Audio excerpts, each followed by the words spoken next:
because the power of God is in His gospel. TV Grace International presents The Mind of Christ, the ineffable words of God on the lips of the man Christ Jesus. Abba Father.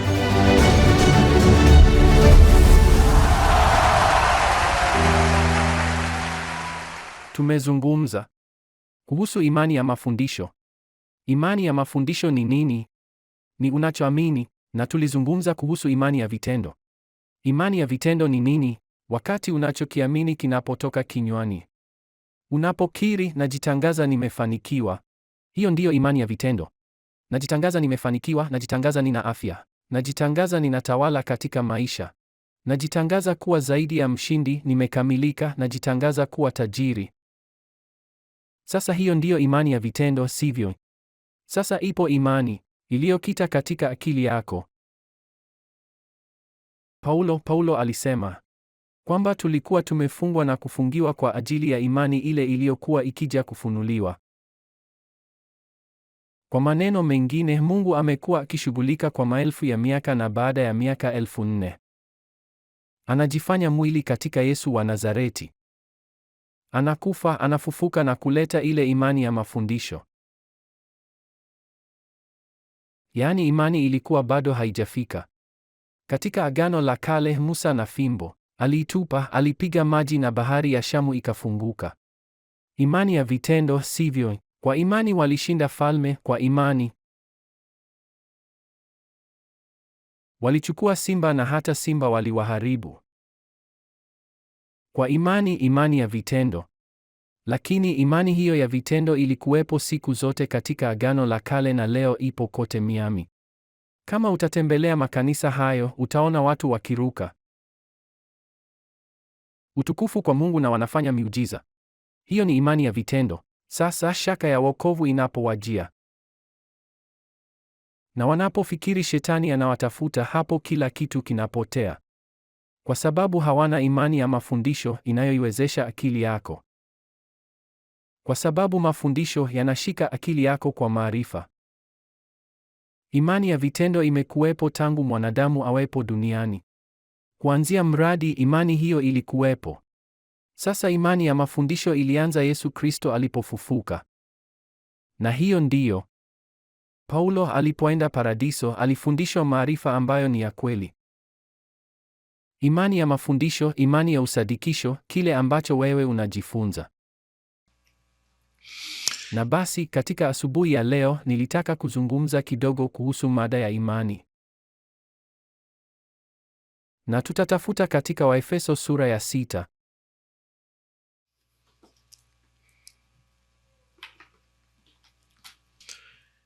Waefeso sura ya 6. Mstari wa 16. Tumekuwa tukizungumza kuhusu imani. Mstari wa 16, mnao zaidi ya yote. Sikiliza, zaidi ya yote ni nini?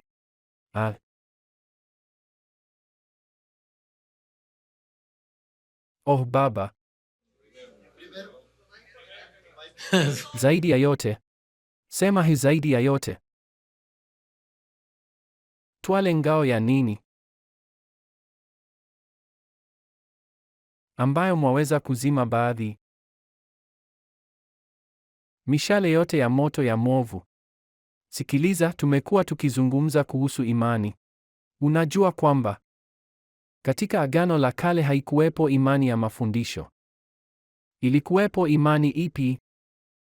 Basi katika Agano la Kale, basi kulikuwa na imani ya vitendo, imani ya miujiza ya kuhamisha milima. Lakini ilipokuja suala la maarifa, Mungu alisema, watu wangu wanaangamia kwa sababu hawana maarifa ya kweli. Ndiyo maana Paulo alisema siri iliyofichwa tangu kabla ya nyakati za kane, Kristo alipofufuka, Paulo akaifunua, na sasa hivi Mungu anasema, watu wangu wana ufahamu. Sasa kabla ya kufika kwa ufunuo huo wa Mtume Paulo, kulikuwa na imani bila ngao. Hapo hapakuwa na ngao. Ngao ilionekana wakati kipengele cha pili kilipofika, kipengele cha mafundisho. Kwa sababu ngao hiyo unaichukua ili kuzima mishale yote ya moto ya mwovu. Na ni mwovu yupi anayezungumziwa? Na ni mishale ipi inayozungumziwa? Ngao lazima ujue kuitumia. Anasema zaidi ya yote. Hebu fikiria inapokuja suala la mapambano ya kibinafsi. Unapojisikia vizuri, mishale inakuja, au unajisikia vibaya, inakuja zaidi. Na unapojiendesha vibaya kwa sababu mwili wako unajiendesha vibaya, inakuja. Kama Pac-Man. Kama michezo hiyo ya kielektroniki ambayo huwezi kuizuia. Na hapa wazo ni kwamba wewe utoke ukiwa mshindi. Hapa hatupo ili kukosoana. Huwezi kuona kwamba hii ni kidogo mmoja na kidogo mwingine. Hapa angalia, unamkosoa mtu. Sikiliza hili. Unamkosoa mtu. Na vivyo hivyo baada ya miezi unayo mwenyewe. Awali nadhani Mungu alikuwa na rehema, lakini kama agano hili, unapojua hili, unadaiwa zaidi. Na yeye kwa upendo kwako, kwa kufundisha zaidi, anakufanya iwe ngumu zaidi ili ujifunze. Na basi ni hatari. Ni hatari kuzungumza hapa kuhusu watu. Ni hatari. Unapomkosoa mtoto wa mwingine, mume wa mwingine, mke au kitu, na unaweka kidole, na unapokuwa mkali na unajiona mtakatifu. Angalia kule. Angalia, angalia, angalia, angalia. Inarudi kama boomerang inayokuja. Shughulika na hilo sasa wewe. Ili ujitumie sheria ambayo Yesu alizungumza. Kabla ya kutazama kibanzi kilicho katika jicho la dada yako, tazama jengo lililo katika lako. Bwana ni mwema, sivyo?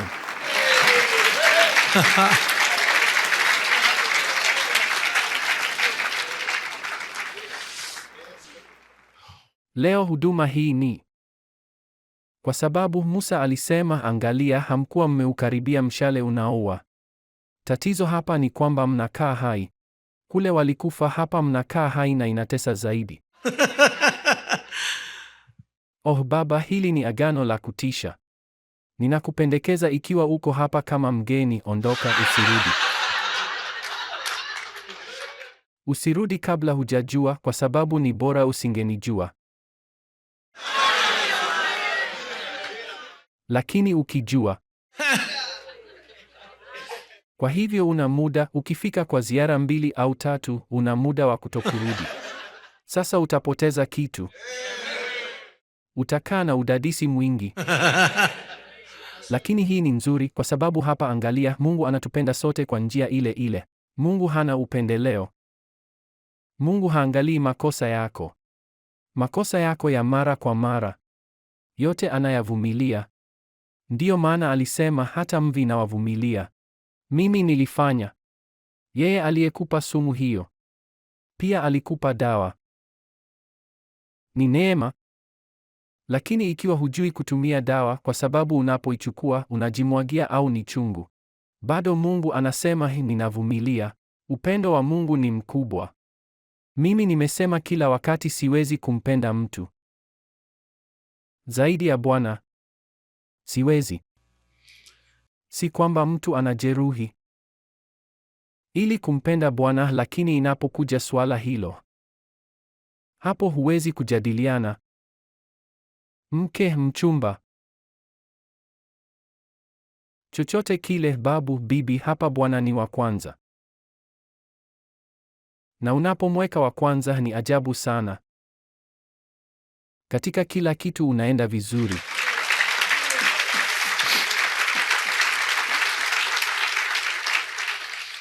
Sikiliza, mtume anapotumia neno hili, twale ngao ya imani. Inaonekana mtume anatupa wazo kwamba wote wanaotembea katika mwili wa nyama watakuwa na mapambano.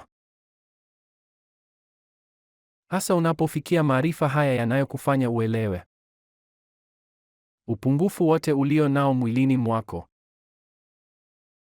Maana ukiwa nje, watu wanajiburudisha. Sijui Mungu anavyowaburudisha watu wasiojua haya.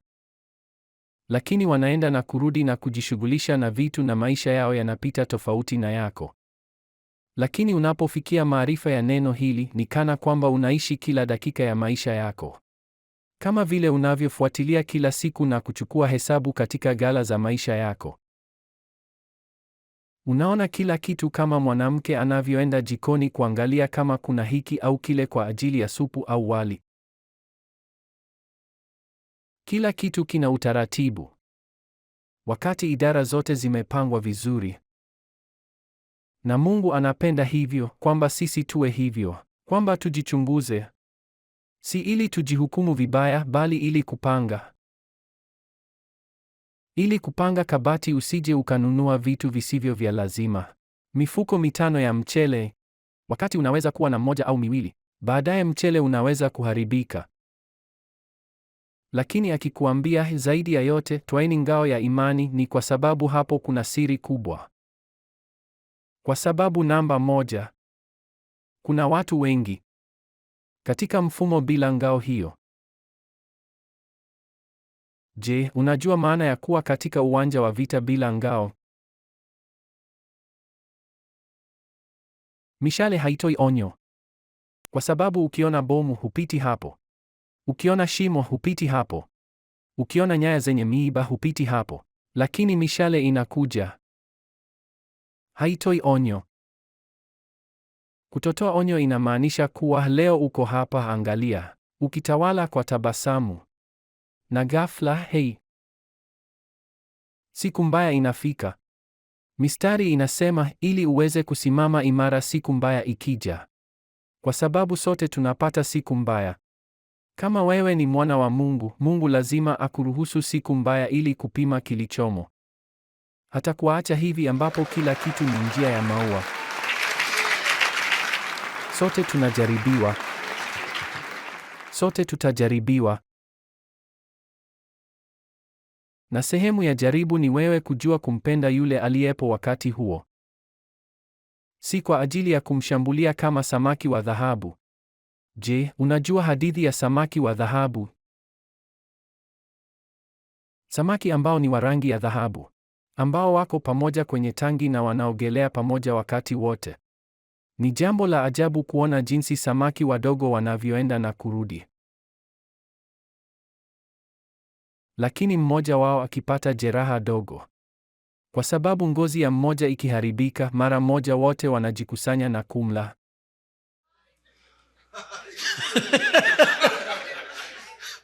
Wanamvamia na kumuua. Kwa sababu hawaruhusu samaki yeyote kuwa na ngozi iliyoharibika. Kwa sababu wanafikiri itaambukiza wote, basi wanasema lazima tumalize huyu kabla hajatuletea ugonjwa. Na sisi si tangi la samaki ili wakati mtu ana jeraha wewe uende. Huwezi kufanya hivyo. Sikiliza, jichunguze mwenyewe, usijifikirie kuwa bora kuliko unavyopaswa. Usifikiri wewe ni bora kuliko aliye kando yako.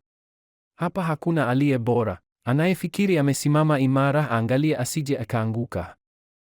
Kwa sababu siku unayojiona bora kuliko mtu, lazima uwe mwangalifu. Hakuna aliye bora kuliko mwingine. Sote ni muhimu. Lakini si wa lazima.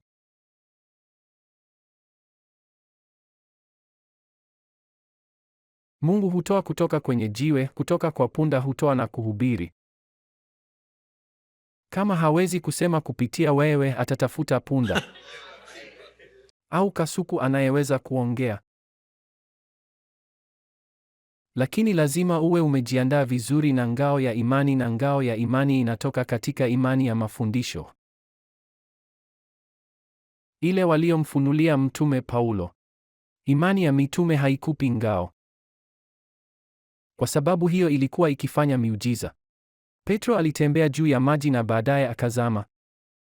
Na kwa kivuli chake aliponya wagonjwa. Lakini alipokutana na Paulo alipata wivu na kumfanyia Paulo maisha kuwa magumu. Wivu, alijawa na wivu. Kwamba Paulo alilazimika kusema, angalia, mimi nilikuja mwisho. Paulo alilazimika kuambia wale 11, mimi nilikuja mwisho, lakini nimefanya zaidi ya ninyi nyote. Hivyo ndivyo Paulo alivyopaswa kufanya. Kwa sababu wale 11 walichokipata kilikuwa ni imani ya vitendo. Lakini imani inayotoa ngao ilipewa tu kwa Mtume Paulo.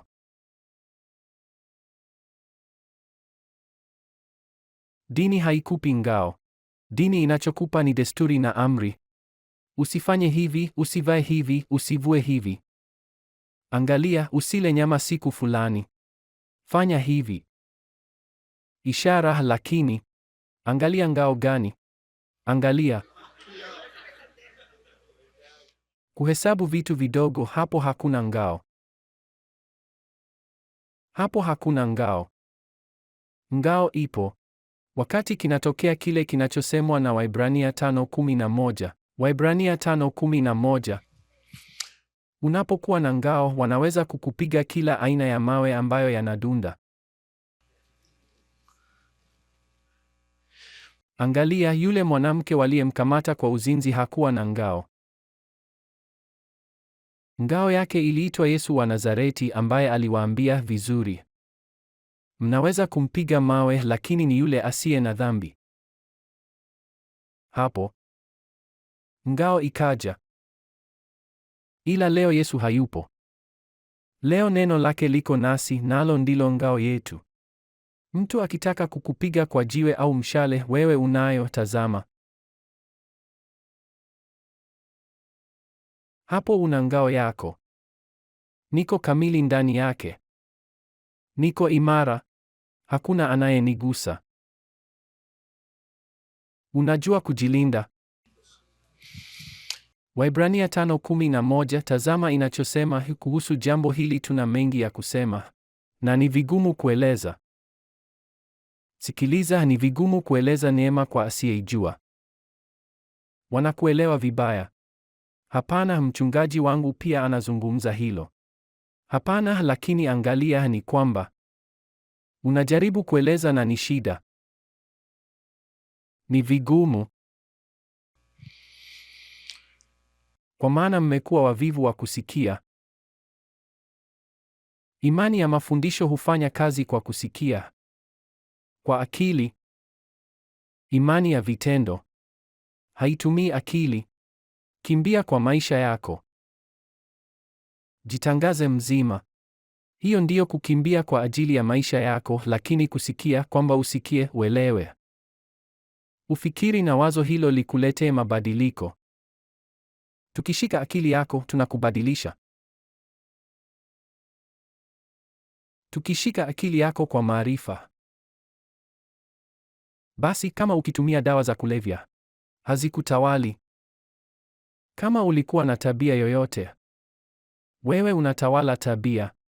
Angalia, hakuna kitu kibaya. Mungu. Nani aliumba tumbaku? Mungu. Nani aliumba pombe? Mungu. Hata dawa za kulevya aliumba Mungu kwa sababu zinatoka ardhini. Shetani hakuiumba hiyo. Mungu aliumba kila kitu. Mungu anachochukia ni kwamba kitu hicho kiwe bwana wako. Ni aibu kwamba kitu kiwe bwana wako. Sasa unaposema hapana, Bwana wangu ni wewe na hakuna kati ya haya kinachonitawala.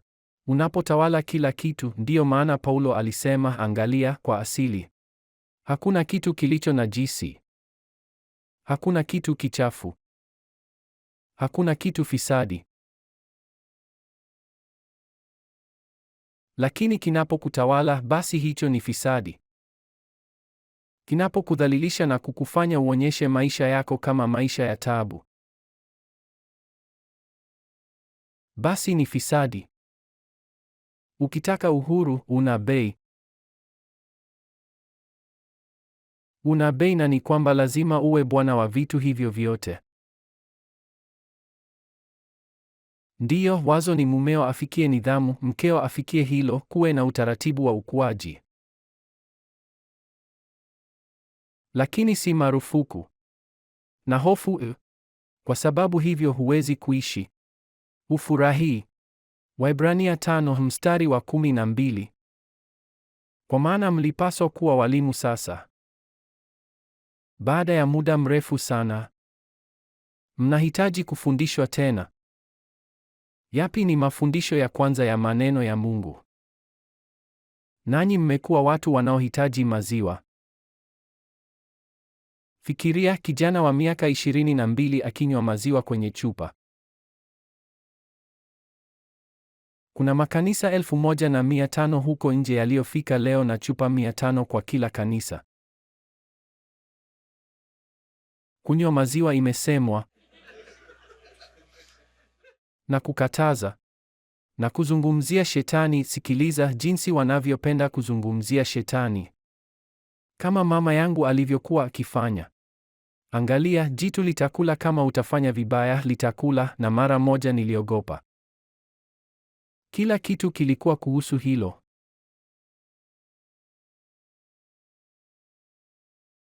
Na kwa sababu nilikuwa mtu wa pwani, niliishi Pons na karibu na ufukwe. Aliniambia, angalia, unapokuwa ufukweni, usiseme maneno mabaya, kwamba wimbi linakuja na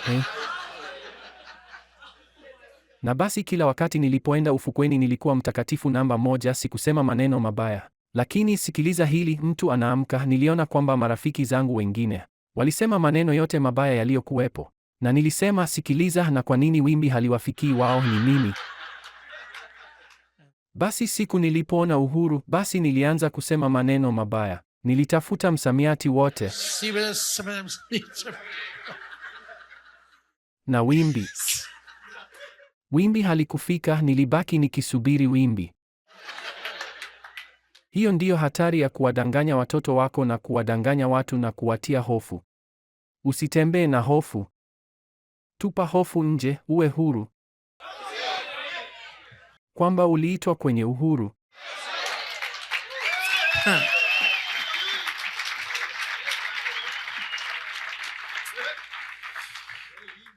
Mmekuwa watu wanaohitaji maziwa. Mtoto akinywa maziwa, hebu fikiria. Na si chakula kigumu. Sikiliza, tutakuwa tukizungumza hapa kuhusu chakula kigumu asubuhi ya leo. Lakini akitukamata mtu anayekunywa maziwa, atasema, angalia, watu hao ni waliberali, hapo kuna dhambi na hapo kuna kila aina ya unyanyasaji. Kwa sababu mtoto ni hivyo, huoni kwamba anakunywa maziwa na kuhukumu mara moja. Anasema, watoto wangu siwapeleki huko, kwa sababu baadaye wanaingia kwenye uasherati na wanapotea, na wanawaweka huko wakati wanagundua kuwa wimbi halifiki. Na wanapokuwa na miaka 18, angalia, hapa kuna njia, na baadaye hawafiki. Baadaye inabidi kusubiri miaka, wanakuja wakiwa wamepata jicho, wamelemaa au bila mkono, wakiwa na uwezo wa kuwalea tangu mwanzo. Tangu mwanzo. Na kila mtu anayeshiriki maziwa hana uzoefu katika neno la nini? Haki ya Mungu ambayo ni kwa imani katika neno la haki. Neno la haki ni baada ya msalaba. Maziwa ni kabla ya msalaba. Sheria, maziwa ni sheria, makatazo, amri zilizoonyeshwa katika maagizo. Hayo ndiyo yanayozungumziwa hapa, kabla ya msalaba na baada ya msalaba, kabla ya Kristo kufa na baada ya kufa. Kilikuja chakula kigumu ambacho ni neno la haki, kwa sababu ni mtoto. Lakini chakula kigumu ni kwa wale waliokomaa, kwa wale ambao kwa matumizi wana hisia zilizozoezwa katika kupambanua mema na mabaya. Kuna vitu ambavyo nimeona ndugu wakisema hicho ni kibaya, na katika akili yangu kitu kinaniambia kama angejua kuwa ndicho kinachomfaa zaidi.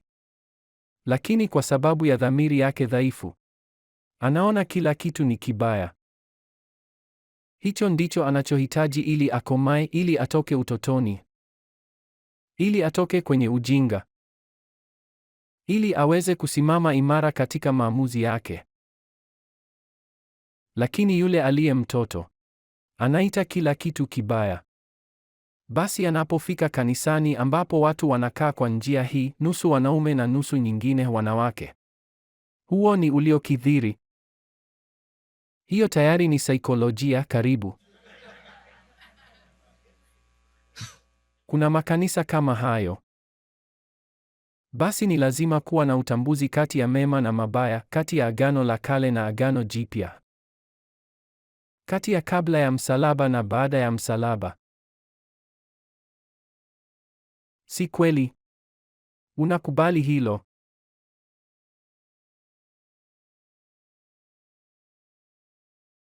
Paulo alisema, piga vita vizuri vya imani. Lakini bila ngao inawezekana? Bila ngao unapigwa kwa ngumi. Bila ngao ni kama kwenda Vietnam haurudi. Ufiki. Na unakasirika kwa kila kitu na kila kitu kinakukera na unakasirika na una matatizo na kila mtu kwa sababu wewe ni dhaifu sana katika dhamiri yako. Ujibu matendo yako kwa sababu wewe ni dhaifu sana, huwezi kushughulikiwa. Kuna watu wanaondoka hapa na kusubiri miaka 5, 6, 7 kusema sasa nimeelewa. Inasikitisha. Tazama, ameelewa. Angeweza kuelewa mara moja. Fungua akili. Kuwa mnyumbulifu. Heri walio wanyumbulifu, kwa sababu wao hawataweza kuvunjika kamwe.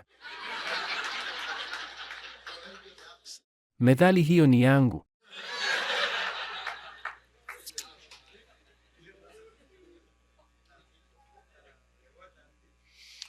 Jambo zuri ni kuwa na subira unaposubiri mwingine akomae. Tazama, nimebidi nikomae, ni vigumu. Na kwangu ni vigumu zaidi kwa sababu wote wananinakili mimi. Jambo linaloniweka katika hali ngumu. Baba, kwa nini ulinipa mzigo huu? Watu wanasema, wanamwita Mungu mtume. Alijipa jina hilo. Hilo ni tatizo. Laiti wangekuweka wewe ili kuona jinsi unavyoshughulika na hilo. Na basi kama ningekuwa mtu, nyumba hizo za mama, baba mwenye upendo ambapo walikupa malezi mazuri ambayo tayari umekomaa. Kuna watoto waliokomaa, umeona jinsi watoto walivyo. Mimi natoka katika nyumba ambayo baba yangu alikuwa mlevi.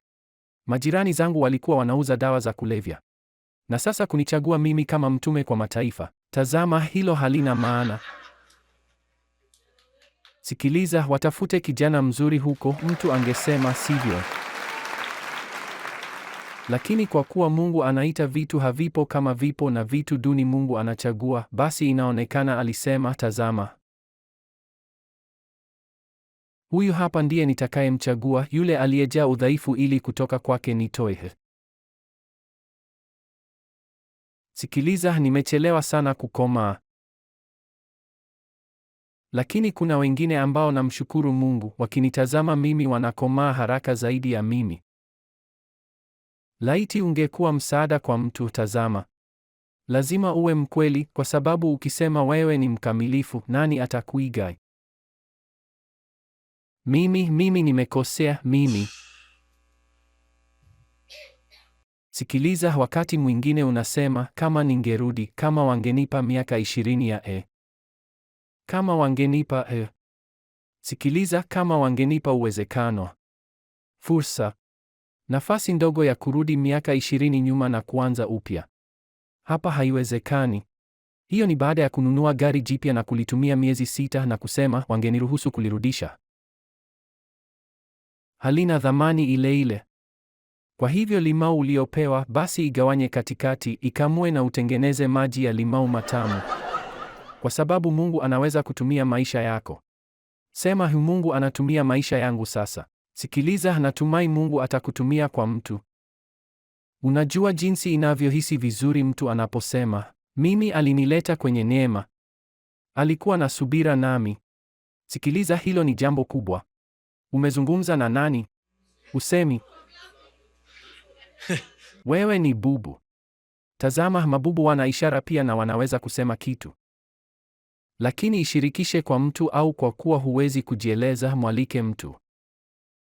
Fanya kitu, lakini lazima ueneze hili ujumbe. Peleka ujumbe, usibaki nao. Ikiwa uko kwenye mbio, uachie.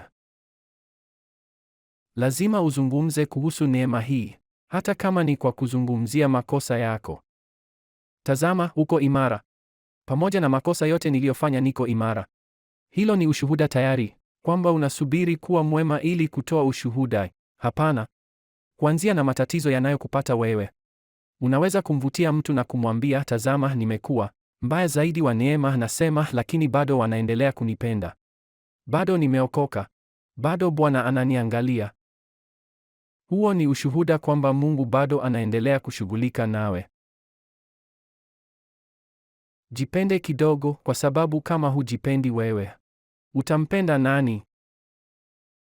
Au una mzigo wa hatia juu yako ambao huwezi kustahimili? Kuangalia hilo hutatatua chochote, kwa sababu yameshafanyika. Kilichopita kimepita, unaweza kukifuta. Basi utafanya nini? Kutembea ukiwa umebeba mzigo hapo, kama yule aliyekuwa na mzigo mkubwa sana barabarani. Na mara moja alikuwa amechoka tayari. Akaona lori likija. Laiti angenibeba, laiti angenipa nafasi ndogo hapo. Si rahisi. Na mtu alipofika kwenye lori, alisimamisha lori na kumwambia, panda. Asante. Basi anapanda na anakaa vizuri, na alikuwa ameketi. Wanampeleka, lakini akiwa na mzigo juu yake. Na basi mtu huyo, lilikuwa lori. Dereva akamwambia, bwana, weka sanduku hapo, kuna nafasi, lakini ni uzito mkubwa, kwa sababu tayari ananibeba mimi kama vile anavyobeba sanduku langu. Ndivyo ulivyo wewe leo. Maskini wewe. Sikiliza, na lori tupu liweke hapo. Ni uzito mkubwa sana. Atanibeba mimi na atabeba sanduku langu. Sikiliza, natangaza, ninakutangaza. Nitatumia imani ya vitendo. Ninakutangaza uwe mzima kabisa. Imani ya mafundisho, ninakutangaza uwe na dhamiri safi, ukijipenda na kupenda wengine. Asante Bwana. Nasema kwamba wewe ni mzima, nasema mambo yanakwenda vizuri. Nasema kwamba wewe ni mwenye shukrani. Ili Mungu akuachilie pesa. Nitampa, kwa sababu najua hatakula mbegu yote. Atashiriki mbegu hiyo. Sikiliza, unaamini Mungu ana muujiza kwa ajili yako?